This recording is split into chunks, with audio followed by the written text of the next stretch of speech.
ಒಂದು ಬೌಲಷ್ಟು ಕಡಲೆ ಹಿಟ್ಟು ತೊಗೊಂಡಿದ್ದೀನಿ. ಇದನ್ನು ಹಾಕ್ಕೊತಾ ಇದ್ದೀನಿ. ನಾವೇನು ಬೋಂಡ ಮಾಡ್ತೀವಲ್ಲ ಅದಂತ ಗೊತ್ತಾಯ್ತಲ್ಲ, ಜೀರಿಗೆ, ಅರಿಶಿನ ಪುಡಿ, ಅಜ್ವಾನ, ಟೇಬಲ್ ಸ್ಪೂನ್ ಎಣ್ಣೆ ಹಾಕ್ಕೊತಾ ಇದ್ದೀನಿ. ಇದನ್ನು ಇವಾಗ ಫಸ್ಟ್ ನೀಟಾಗಿ ಕಲಿಸ್ಕೊತೀನಿ. ಎಷ್ಟು ಬೇಕನ್ಸುತ್ತೋ ಅಷ್ಟು ಹಾಕ್ಕೊತಾ ಇದ್ದೀನಿ.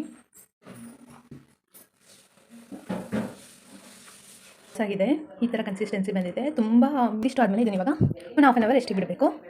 ರೆಸ್ಟ್ ಆದಮೇಲೆ ಚಕ್ಲಿ ಒಳ್ಳು ತೊಗೊಂಡಿದ್ದೀನಿ. ಅದಕ್ಕೆ ಇವಾಗ ಚಕ್ಲಿ ಒಳ್ಳಿಗೆ ಆಯಿಲ್ನ ನೀಟಾಗಿ ಗ್ರೀಸ್ ಮಾಡಬೇಕು. ಕಂಪ್ಲೀಟ್ ಎಣ್ಣೆ ಹಚ್ಚಿದ್ದೀನಿ. ಎಣ್ಣೆ ಹಚ್ಚಿದಾದ್ಮೇಲೆ ಈ ಹಿಟ್ಟು ಏನಿದೆ ಇದನ್ನು ಅದರೊಳಗೆ ಹಾಕ್ಕೊತಾ ಇದ್ದೀನಿ. ಇವಾಗ ನಾವು ಚಕ್ಲಿ ಯಾವ ರೀತಿ ಮಾಡ್ತೀವೋ ಅದೇ ಥರ ಮಾಡೋದು. ಇವಾಗ ಚಕ್ಲಿ ಒಳ್ಳಿಗೆ ಎಲ್ಲ ಹಿಟ್ಟನ್ನು ತುಂಬ್ಕೊತಾ ಇದ್ದೀನಿ. ಇದನ್ನು ನೀವು ಹಂಗೇನೂ ಸಹ ತಿನ್ಬೋದು, ಸಂಜೆ ಸ್ನ್ಯಾಕ್ಸ್ ಜೊತೆನೂ ಸಹ ತಿನ್ಬೋದು. ನೋಡಿ ಮುಡಿದ್ರೆ ಎಷ್ಟು ಚೆನ್ನಾಗಿ ಪುಡಿ ಆಗ್ತಿದೆ, ತುಂಬ ಚೆನ್ನಾಗಿ ಬಂದಿತ್ತು. ನೀವು ಒಂದ್ಸರಿ ಟ್ರೈ ಮಾಡಿ, ಹೆಂಗಿತ್ತಂತ ಕಮೆಂಟ್ ಮಾಡಿ, ಮತ್ತು ಸಬ್ಸ್ಕ್ರೈಬ್ ಆಗೋದು ಮರಿಬೇಡಿ.